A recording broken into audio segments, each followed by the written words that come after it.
I'm Chanel Simmons with Nell Tax and Financial Solutions, and today I wanted to talk to you about extensions. Many people out there right now have concerns because more than the past 2 years, people are having to owe taxes, and a lot of financial institutions, such as banks and brokers, as well as and just dealing with other business entities, they're having a little bit of a hard time getting out information, or they themselves have filed extensions. So it's just causing a general kind of delay in information getting into taxpayers' hands. So I wanted to talk about what extensions look like and just offer a little bit of reassurance for those of you who need to file an extension for your personal tax returns. I'm not going to talk about the business entities simply because it can get a bit confusing for some folks, as well as the personal tax returns pretty much affect most of us when it comes to having to file. And I find that that's the one that most people are having general questions. So, in addition to just some general information about extensions as a whole, I also wanted to talk about federal extensions, what that looks like with filing with the IRS, state extensions, and just give some general reassurance about what it looks like there when you're filing your extension. The fact that when you do file an extension that you must have to pay. I'm going to talk a little bit more about that as well. I want to clear up a myth about extensions, meaning that you're going to be audited. I don't know where this myth came from, but it is running around rampant. I want to clear that up. And then, of course, what happens if you don't file an extension at all? I want to answer just some general questions that I've received and just offer some general reassurance there about, you know, what are the consequences of not filing an extension? And then, of course, if you don't need to file, um, what does that look like? How do I know if I even need to file an extension, right? And then give you a brief recap, okay? So let's go ahead and get started. So extensions in general, and I just want to let you guys know anything I provide is just general information so that way you guys can know. Doesn't provide can cause us to be, in a client and professional relationship, but this is just so you can have something to hang your hat on a little bit, okay? Um, Really quickly, extensions are just to give you additional time to file. Period. Um, Extensions are given. It's always been available. Some of them are automatic. And I'm going to talk about that a little bit once I talk about the federal extensions, but and as well as with the states. But extensions just simply give you more time to file your tax return. It's really important to be able to have all the information done correctly in one first swoop versus filing and then amending and filing and amending. That takes too much processing, too much updating, and too many people's resources and time. And therefore, when you extend, it just gives you additional time to just get it right all in one setting. Okay. So that's pretty much what an extension is. When it comes to federal extensions, this is filing an extension with the IRS. All you have to do is file Form 4868. It can be filed electronically or it can be sent in the mail. Okay. As you all know, mail right now, it takes them some time to process it. It could take weeks and or months for it to be processed. And then, of course, things can get lost in the mail. Not intentionally, it just happens. And at least when you file electronically, you e-file the extension, you automatically receive an acknowledgement showing that it's been received, and you can just rest assured that it's been put into the system and processed a little bit faster that way. When it comes to extending with the IRS, right now the deadline for just filing timely before you file an extension is April the 18th. Typically, The due date is April 15th, but because the 15th falls on a weekend and the District of Columbia is celebrating a holiday immediately thereafter on the first business day after the weekend, the next available due date was April 18th. So, what that does is it gives all the taxpayers that need to file personal income tax returns an additional 3 days to file and file timely. But if you still need more time, again, you would file that form 4868, right? And what that'll do is will give you 6 months to go ahead and file the tax return. And it will cause your due date to go from April the 18th to October the 16th of 2023. All right. Now, when it comes to the states, first and foremost, there are 9 states that do not have an income tax filing requirement for personal income taxes, okay? And they are Alaska, Florida, Nevada, New Hampshire, South Dakota, Tennessee, Texas, Washington State, and Wyoming. I'll say that again. 9 states that do not have an income tax filing requirement for personal income tax. Yeah, they are Alaska, Florida, Nevada, New Hampshire, South Dakota, Tennessee, Texas, Washington State, and Wyoming. So, if you had any kind of income, personal income, that could have been possibly subject to personal income taxes if it was another state, you would not have to worry about that with these states. However, I know for a fact, like with Florida, there's rentals. Rental may not have income tax that you may have to worry about, but there are other taxes that you may have to worry about, depending upon your different activities. So even though these 9 states don't have a personal income tax filing requirement, just double check with their taxing authorities' websites to just make sure that you don't have another type of state and or local tax filing requirement for your income based on your different income activities and sources. Okay. Now, for the remaining 41 states and the District of Columbia, for most of those states, most of them, not all, but most of those states, they typically follow the same deadlines as the federal. So for most of those states, the deadline is going to be April 18th, 2023, to make sure that you timely file for your state personal income tax return. And then if you file an extension, it's typically following the same guidelines as federal, and which are October the 16th for the individual states. It would be October the 16th of 2023 at that point, right? Most, but not all, right? Some states right now have been declared as having a disaster situation by the IRS. So they have already been automatically extended, for federal and possibly state, most likely the state, for filing their income tax returns without having to file any additional things. Some of them have been given until May, and some of them have been given other due dates.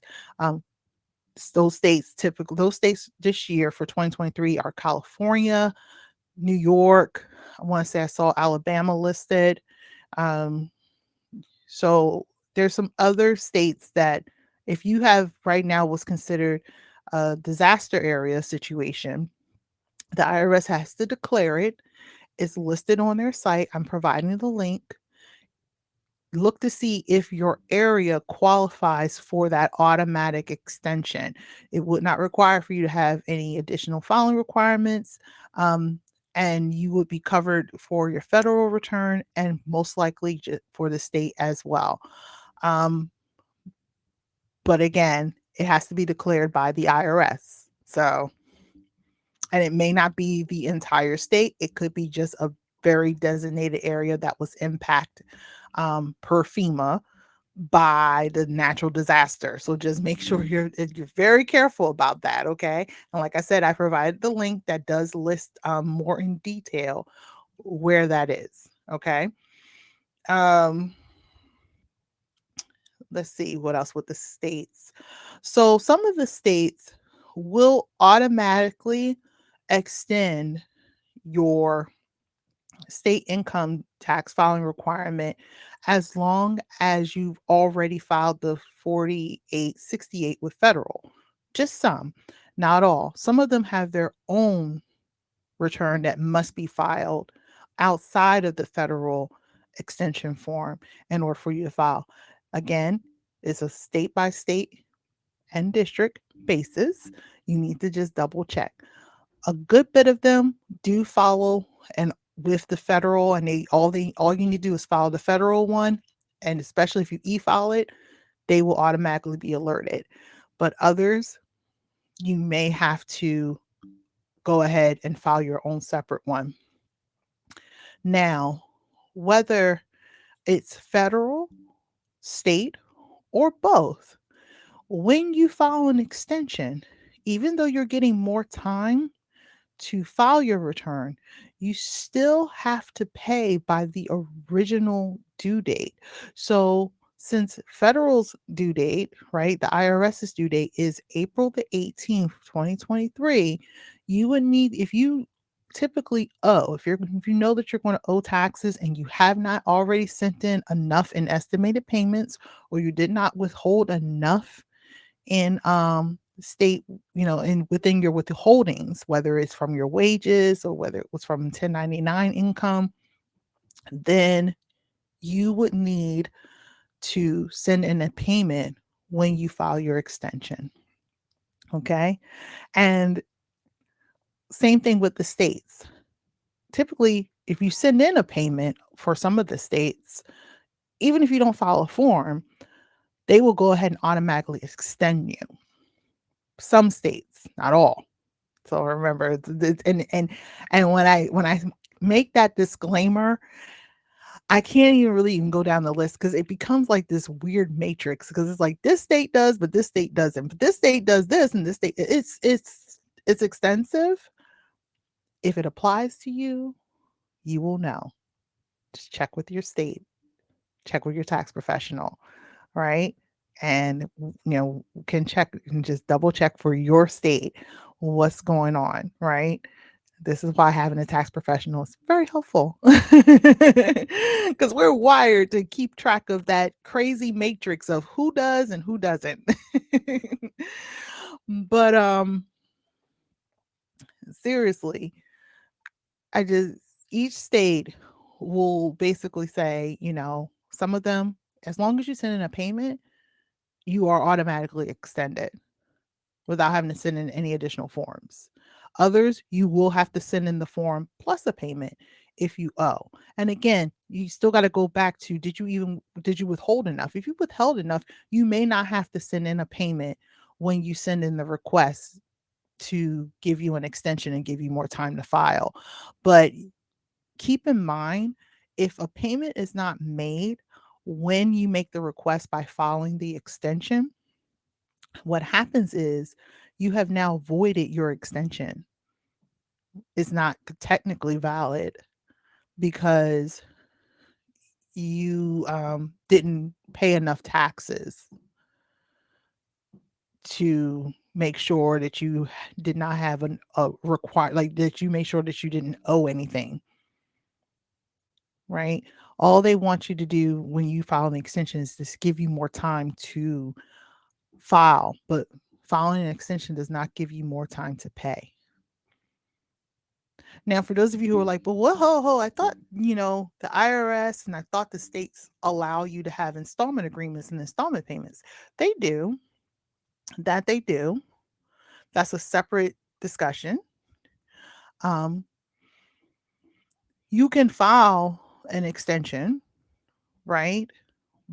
But what will end up happening is once you actually file that tax return, and let's say you didn't pay anything, and now it shows that you owe and you haven't paid anything, you will be subject And I'll talk about the consequences of that later. I'll talk about that actually later. It comes up at towards the end, but penalties basically.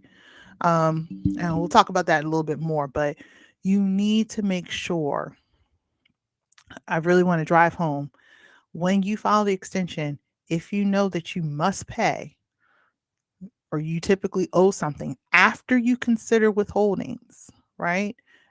Right?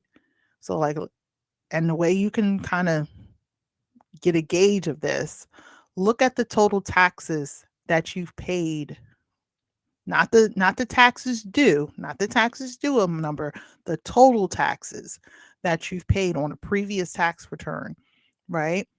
Then think about how much you withheld during the year, right? And if you still have like a balance at the end of that, that would be a good way to estimate how much you need to still send in.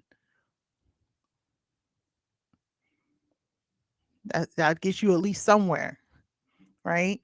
They typically want you to pay at least 90% of the taxes you think you're going to owe when you actually file your 2022 tax return, or 100% to 110% of the total tax amount that you paid in previous years.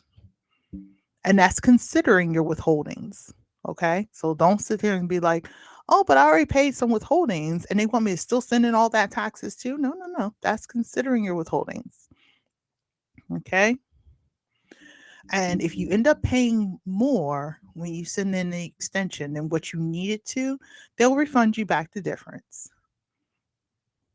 You'll report how much you've paid on your extension, and then they will refund you back the difference if you paid too much.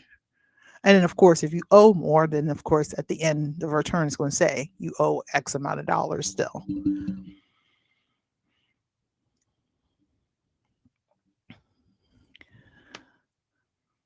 Okay. But do understand the big thing I really want you to walk away from is filing extension does it gives you more time to file, but not additional time to pay. I'll say that one more time. It gives you more time to file, but not additional time to timely pay. Now, there is a myth. I don't know where this came from, but people believe that if you file an extension, that means that you're going to be automatically audited. No, no. And the only thing I can honestly think of, I'm speculating here. I really am. But the only thing I can honestly think of as to where this myth came from is when you file a tax return, whether you file an extension or not, what happens is, and I'm going to use the IRS as an example because I know on a federal level, this is definitely done. When you e file your return, right? The system, this is servers, this is not personal. This is not someone like, I'm going to get you. This is 100% automated. The servers are looking at the numbers that you report, and it is literally matching it to the numbers that they have um, in their system. And if there's any kind of difference, the computers spit out typically a CP 2000 notice, typically, to say, hey, this is different than what we have showing for you, as your total wages, or maybe you had like some gains that you should have reported and it's not showing, or you have like a sale of property that they have that you don't have, or you have a K1 that they have that you don't have, whatever the variance is, some interest, whatever the case may be, whatever the income item is. And they'll say, hey, we noticed that this isn't on the tax return, but we definitely have it. They'll give you so many days to contact them and say, hey, if you believe this to be true, then, like if you believe them correcting it, and they'll say, you owe us this much taxes now with this, probably with this penalty, they're going to usually snatch on the penalty and some interest because they caught it. And it's basically, if you believe this is true, then send in payment and we're squared away, and they'll fix it in their system. But if you don't, you can contest it That's what I do all day long. I work on people's behalf, contesting those kind of things. Um, does that mean that's an audit though, because you extended? No, that's an audit because there was just something that you had on your tax return, and you may had for a multitude of reasons. And it could have been something as innocent as you moved. And it was a let's say it was a 1099 INT. That's an interest um form, an interest tax form, right? Interest information tax form. Let's say that you moved and the bank has your old address. Let's say it was an old bank you dealt with and they was required to send you that 1099, right? And they sent it to an old address. They didn't have your email address. They didn't email you. They sent it to your old address and you didn't forward anything. So you didn't report it because you forgot about it. Let's say this was months ago. And then, of course, but the IRS has it because, the bank is also required to report it there. They spit out that notice because it's doing a matching. And, it, in that case, it would be like, oh, yeah, that was definitely mine. And even in that sense, you could still argue penalties. You know, in a situation like that, you can argue, there may be reasonable cause for not having to pay the penalties on it, right? That's literally what I do all the time. So, if you're ever in a situation like that where they're sending you out that notice at CP 2000 or another notice, and they're basically saying that there's something on the return, because I've actually had a client where they tried to, same scenario in that matching situation where they're trying to match up the return and they reported a W 2 that did not belong to him.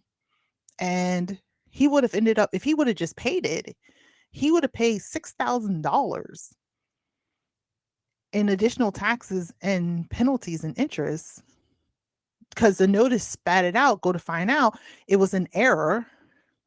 IRS can make mistakes sometimes. Yeah. And you know, I pointed it out to them like this is a mistake. He does this is not, he doesn't have any other W-2s. He reported the W-2s that he has. And sure enough, they corrected it. Not only did he not have to pay, they because of the fact that everyone say they held up one of his refunds, they owed him back some interest. So he actually got his money back plus some. But I just want you to understand that when it's doing that matching, it is the first wave of reviewing your return. It's not really an audit, and it's not an audit because of an extension. So that I just want to clear that up. And that's the only thing I could think of. Other than that, it's just people talking. And I please don't listen to the street specialists. Please don't. um an extension is your right. The law allows for you to be able to file an extension if you need it. It's to give you more time. Many a times the IRS and the state authorities will sometimes automatically give it to you because even they might need more time or they're just understanding of your circumstances. That's the reason why there is a whole code section, at least in the federal code, about how to address those who have faced a natural disaster. You face a natural disaster, it's already bad enough that you've lost, your home due to a fire or due to a flood or due to a hurricane or a tornado. Of course, you're going to have trouble getting all of your records and stuff together, and you may need more time. There's a multitude of reasons why people just need more time. So, an extension is honestly your right, it's allowed, and they're not going to penalize you with an audit all because you extended your return. Like I said just previously, the only thing I can think of is just that the IRS does a matching, and that's something that we're all subject to when you e-file, just to make sure that everything that they have is showing and reflected on your return. And if it's not, then they'll just send out correspondence asking you about it. And then that's just your time to approve or disprove it and move on with your day. But do not be scared to file an extension out of fear of an audit. If you need the more time, exercise your right. It is your right to do so and file the file the extension that you need, because you're not going to be audited just because you did. That's So let that myth die, please. But here's the thing though. Here's the reality. What happens if you don't file an extension? What happens now? So, two things. First off, there's some of you who don't even necessarily need to file an extension. Some of you, if you know 99.99999% of the time that this year for sure, because maybe you know for a fact you overpaid your estimated tax payments, maybe, or you know for a fact that the beginning of the year, you when you planned everything, there was a credit that you wasn't sure if you was going to qualify for, but now you know that you do, and therefore it's going to result in you getting some of that money back that was maybe withheld from your check. If you know that you're getting a refund, there's no need to file an extension. None. You just need to file, and soon, so that way you don't lose your refund. There's a time limit on refunds, and I'm going to do another video about that. But if you're getting back a refund and you're absolutely positive that once you do file, you will be getting money back, then there's no need to file an extension. But for those of you who you know that you need to file because you typically owe, and even if you've already paid enough in estimated tax payments, right, to prevent penalties, um, you know, if you don't file the extension, then you won't, for those of you who have paid enough, you won't be subject to uh failure to pay, right? You've already did enough in estimated tax payments.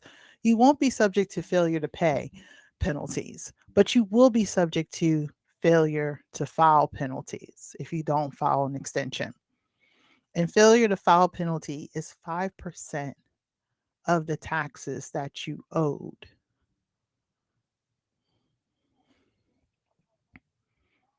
5% of the taxes that you owed per month, up to 25%. That could be pretty healthy. And then I'm gonna put it in numbers for you, because I know some of you guys like percentages. It means nothing to me. You're talking crazy to me right now for some of you. That's okay. I'm gonna put it in perspective. Let's say taxpayer owed $1,000, and this is just an example. This is not saying this happens at 1,000. The 1,000 is just being used as an example. This can happen at $100. This can happen at $50. Um, but right now, I'm using the $1,000 just to make it pretty easy to follow. So let's just say this taxpayer in the example owed $1,000, right? And they didn't file the extension, and it's been, now it's October. At this point, they would still owe the $1,000 plus the failure to file penalty, right? Of at that point 25%, because not May, April, April. It doesn't The first month does not start in May. That's why I was thinking May. The first month does not start in May. The first month starts in April. So April is month one. So you missed that deadline within days, like right, you now are already at 5%. You missed the deadline to file the extension, you're at a 5% penalty. Boom. April. April is already month one. Then May would be month two, etc. Um, so by October, you have already had hit that 25%. So for someone who had owed $1,000, they're now having to pay a $250 penalty on top of that. Ooh. So just think of it that way. It's not fun. And we don't want to pay anything that we don't have to. That's unnecessary payments. Plus interest. Interest accrues daily. So you can see how that is going to add up rather quickly and be a very costly expense for just not following the extension. So, yeah, not following an extension, it just causes you to be subject to penalties and interest. So, it's best to go ahead and file the extension if it is what you need. Don't worry about um, any particular audits and such. That's not going to happen to you. Just file the extension. Okay. We're trying to avoid penalties. So, let me give you a recap of everything discussed so far. Okay. The deadline for federal for 2023 is April the 18th. Once extended, once you file the form 4868, I recommend to e-file that form. You will get a 6-month extension. So that way the new filing deadline will be October 16th, 2023 for personal income tax returns. Okay. When it comes to the states, most states require for you to go ahead and file a return. It could be for some states, as long as you file the federal, then that state will automatically update. For some states, you have to submit the payment and then they will automatically extend you without a form at all. And then there are 9 states where no extension is required. And you can go back and revisit in the video for those 9 if you're this far ahead. And for the states where there's no return, no extension or return required at all for those 9, just be mindful that you may still have other filing requirements. So just, just take a moment to just make sure that depending upon the source of your income, if you may have other local or other state required tax filing requirements, that's just not the income tax requirement there. Um, Filing an extension does not mean it just gives you more time to file. It does not give you more time to pay. So if you owe, you would need to make sure that you send in a payment when you file the extension to avoid penalties. Okay. Also, filing an extension does not mean you will be audited. Okay. Filing that is 100% a myth. You have a right to file an extension. If you need more time, then this is your opportunity to take the time that you need to file. Um, you want to make sure that you file a complete tax return.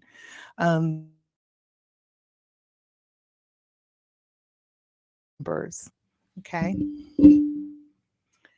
And keep in mind, if in fact you are 100% certain, or pretty like close to 100% certain that you are getting a refund, you may not need to file an extension at all.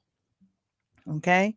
Now, if there's even the slightest doubt that you might not get a refund, file the extension, because what you want to do is you want to avoid having to pay failure to file penalties, which can be up to 25% of the taxes that you would owe. Okay. We want to prevent that. We want to prevent you from having to pay unnecessary additional money in addition to what you already owe. Okay. So I hope you found this helpful. This is just a complete recap for the 2023 tax year. As you all know, if you ever have any additional questions or concerns, I do offer consultations and tax plans all throughout the year, as well as representational services with the Internal Revenue Service. You can feel free to schedule an appointment at my site, which is notaxandfinancialsolutions.com/contact. Thank you. Take care. Have a great day. Bye.